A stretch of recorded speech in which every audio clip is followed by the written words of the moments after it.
disbursed over $5 billion in grants. $5 billion. We've earmarked $10 billion, and $5 billion has been allocated and disbursed. And this is being done by the Ministry of Labor and Social Security. And you will recall that under this program, those affected by Hurricane Melissa are getting grants. And you have some that are getting $75,000 for minor damage, $200,000 for major damage, and $500,000 for severe damage. And it's mainly focused on restoring the roof of these structures, which is very, very important. And so for us as government, we are very proud of this program. The Ministry of Labor and its team, they did many assessments across the country, and we have moved very quickly to disburse these funds. This is unheard of in our country. And this again is an example of a government that cares and a government that can deliver on its promises. And so we're very happy. We're happy for those in the West and in other parishes too, because it's not just concentrated in the West that are getting this assistance, and we know it will go a far way in getting many individuals back on their feet. And so we're very happy for that, and I could not say that this morning. So we're going to go straight into our ministers, and there's a little bit of an order we're going to do. We're going to have Minister Vaz first, and then we'll have Minister Johnson Smith, and then we will have Minister Chuck rounding out the ministers this morning. And so, Minister Vaz, please welcome him.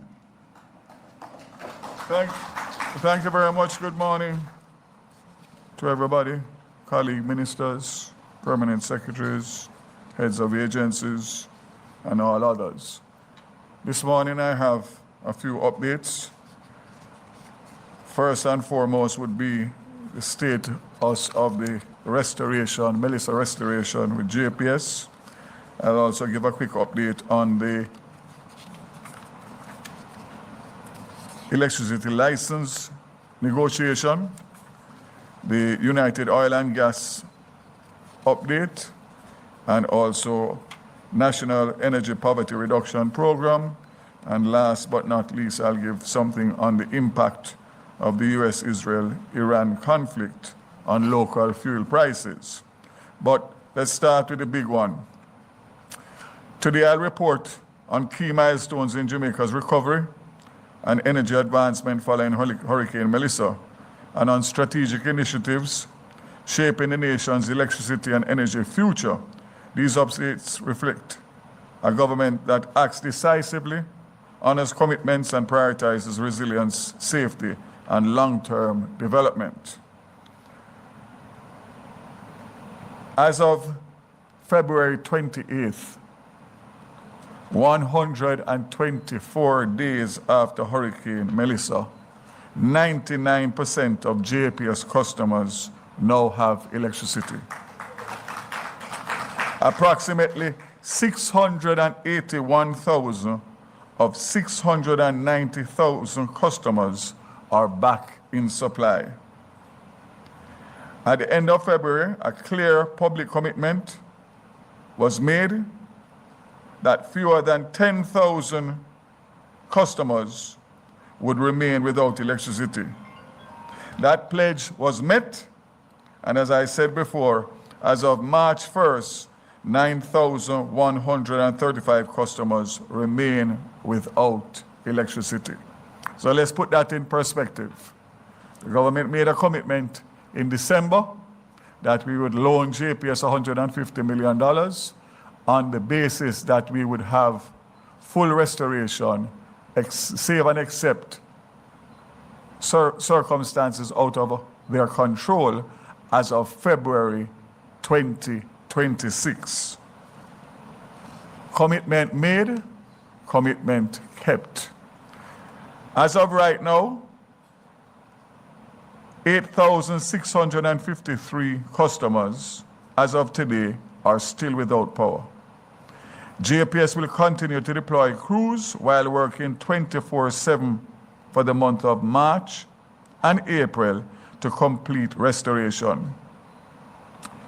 These customers are primarily in Westmoreland, St. Elizabeth, which sustained catastrophic damage where Melissa made landfall. An additional 5,000 customers are expected to be restored in the month of March. So that would mean that as of the end of March, 3,600 customers will remain without electricity. Those will go into April, and we are looking to close off in April. So, as of right now, Westmoreland is at 83% restoration. 5,568 customers in Westmoreland remain without electricity. St. Elizabeth is at 92% with 3,416 customers, and St. James at 99% with 151 customers. Let me remind Jamaica that in December when I spoke at this post cab, Westmoreland was at 18%. Memories are short, so we have to remind people. They are now at 83%, which would have meant half of December, January and February, 10 weeks. St. Elizabeth was at about 40-something%. They are now at 92% with 3,416. So I want to put it in perspective that the commitment, first of all, the decision that the government took for that $150 million is the best decision taken because it has now made restoration at 99%. And let me remind Jamaica that it wasn't me who said it, but the president of the JPS that said without the intervention of the government, we would be looking at the last quarter of 2026 for restoration. Last quarter meaning September 2026 to December 2026. I just ask you to imagine what would happen to Jamaica. Productivity, economic growth, social, anything you can think of without restoration as a number one priority. So for St. Elizabeth, yes, we have it. We have the districts that are aimed for March that we will make sure is widely circulated. St. Elizabeth, 36 districts and communities will get back light in the month of March. And for Westmoreland, the same 36 will get back light in the month of March. St. James, Huntley and Kemshot, and Hanover Milestone. So the emphasis really is on St. Elizabeth and Westmoreland. And as I said before, we are not stopping until everybody is restored. So those areas that have not been restored as of February 28th will get priority attention, many of them in March, and the outside will be April. So once again, let me congratulate the JPS led by President Hugh Grant, and of course, the entire government apparatus that has worked tirelessly to get this result, which I would say is one of the best pieces of news that could be stated for a government to have made a commitment and lived up to that commitment to the T, 99% restoration by the targeted date of February 28th, 2026. Let's move on to the All Island electricity license, but let me remind you that Melissa would have caused us to have a request for an extension of the existing license for up to 10 years. That is what was requested and supported by the multilaterals. The commitment that the government made that a new license would be in place for 2027 was a commitment that we could not break. Therefore, we were able to separate the two issues, the damage from Melissa, and deal with that through a loan, and the continued negotiations for a new license for better terms and conditions and better rates for the Jamaican public with a new license. Cabinet was updated on progress towards all-island electricity license, which is scheduled to take effect in 2027. In November 2025, the ministry entered a new contract with Francis Maud Associates, representing phase 1 of a structured 3-phase reform process to establish a modernized license framework. The initial phase runs through April 26 and focuses on defining the key commercial, regulatory, and legal foundations for the new regime. The work is being carried out by a dedicated electricity license negotiation team comprises of officers of the Ministry of Energy, Transport and Telecommunications, Attorney General's Chambers, Ministry of Finance and Public Service, the OUR, as well as energy specialists from the private sector and academia. The team is chaired by former Permanent Secretary Carol Palmer and meets weekly to ensure coordinated and timely progress. A draft heads of terms has already been prepared and submitted for Cabinet's consideration, which was done on Monday and approved, Monday meaning 2 days ago, outlining the principal features of the proposed license framework following Cabinet's approval.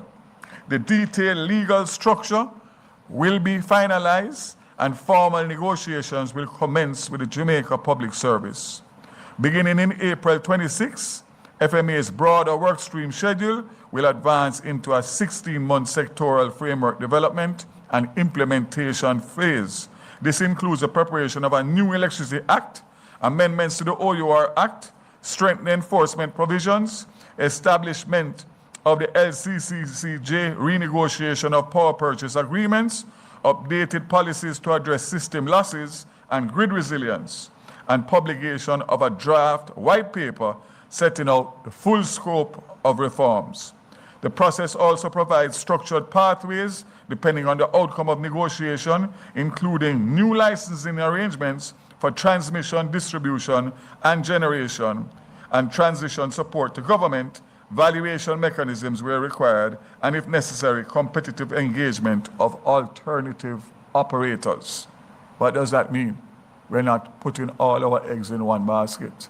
If the negotiations with JPS do not prove fruitful, we have alternatives that we can go to make sure that come 2027, a new license is in place for whoever it is. This approach is deliberate, structured, and reform-driven. It assures by 2027, Jamaica will have in place a modern, transparent, and resilient electricity license framework that protects consumers, strengthens regulation, and attracts investment and aligns the sector with the country's long-term development objectives. So again, work is continuing, and as we did with the Melissa restoration, we will do with the license negotiation and have a new license in the timeline for next year, July 2027, to make sure that we tick that box. Very quickly, the oil and gas survey update. Most significant update today concerns Jamaica's offshore oil and gas exploration efforts. The surface geochemical survey conducted by United Oil and Gas was successfully completed on February 28, 2026. As a research vessel returned to Kingston Harbor, the survey lasted 34 days, operating on a 24-hour shifts with no reported safety incidents, no environmental accidents, and no conflicts with fisherfolk. During the mission, 1,189 line kilometers of multi-beam echo sounder data was collected to map the seafloor. Heat flow probe data was gathered to analyze temperature gradients. Most importantly, piston cores were taken from 42 locations across the Walton and Morant basins for direct testings of oil and gas presence. These cores have now been offloaded and are en route to a lab in the United States for detailed analysis. Results are expected within 2 to 3 months. This is not simply a technical exercise, it is a meaningful step towards understanding the geological potential of offshore Jamaica. The data collected is state-of-the-art and will inform evidence-based decision-making about the country's energy future. I want to commend the technical teams, marine crews, regulators, and support personnel who ensured the safe and successful completion of this mission. As we await the lab results, the government remains committed to a responsible science-led approach. Exploration does not mean exploitation without safeguards. It means gathering facts, analyzing data, and making informed decisions in the best interests of Jamaica. So once again, I caution everybody to be patient and calm and to listen to the government on this very sensitive matter. 3 months, 2 to 3 months before we hear anything positive or negative, and therefore we don't expect to have anything, rumors circulating about the discovery of oil or gas.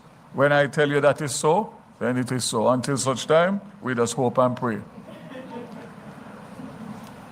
Okay, in the aftermath of Hurricane Melissa, the government committed $852 million Jamaican dollars through the National Energy Poverty Reduction Program to restore electricity and safety to affected households.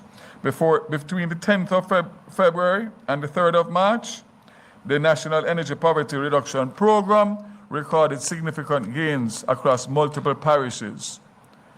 Clarendon moved from 50% to 95% completion for 300 house wiring interventions.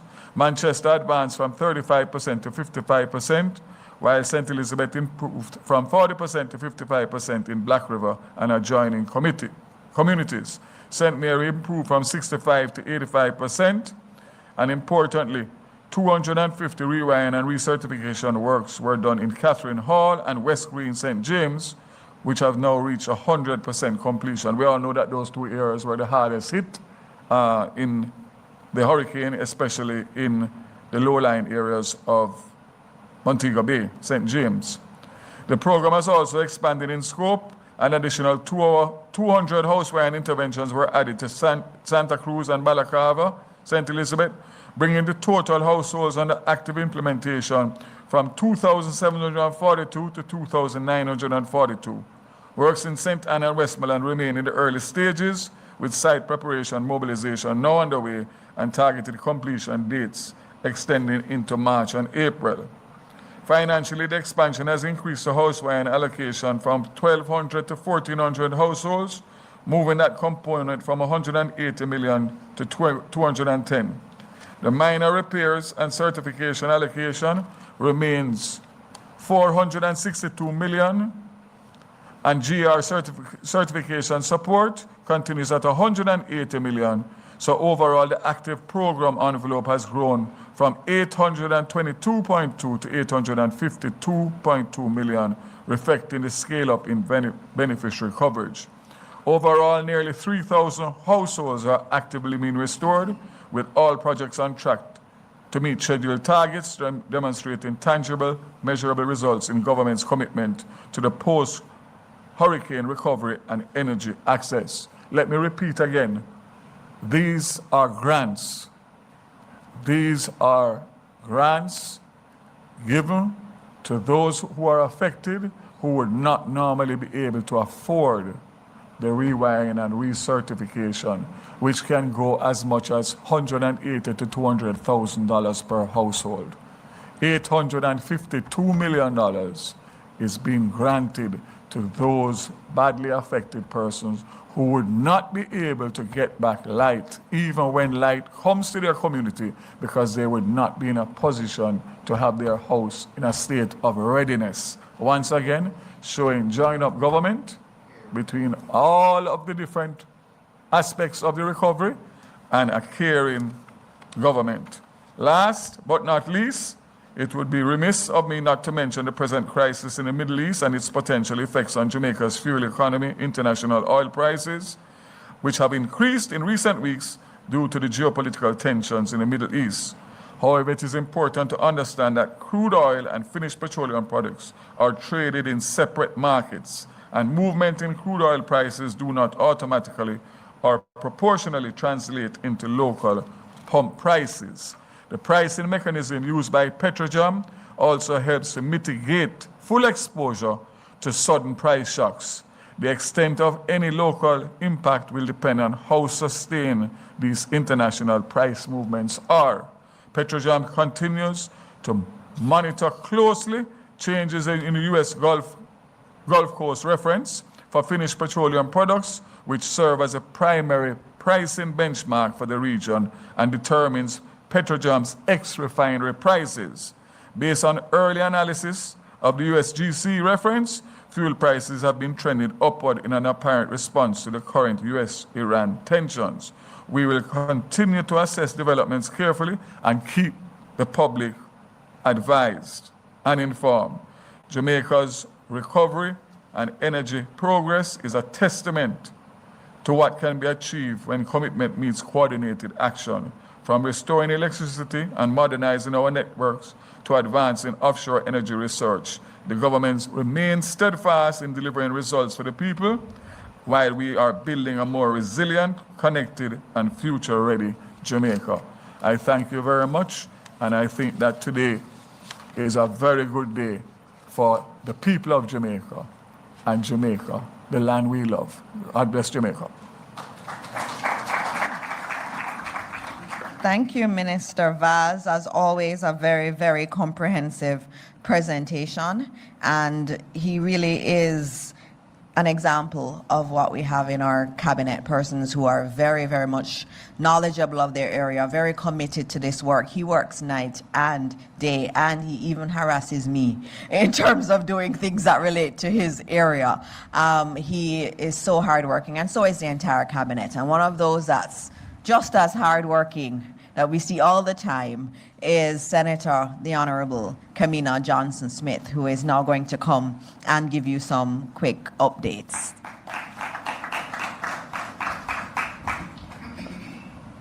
Almost.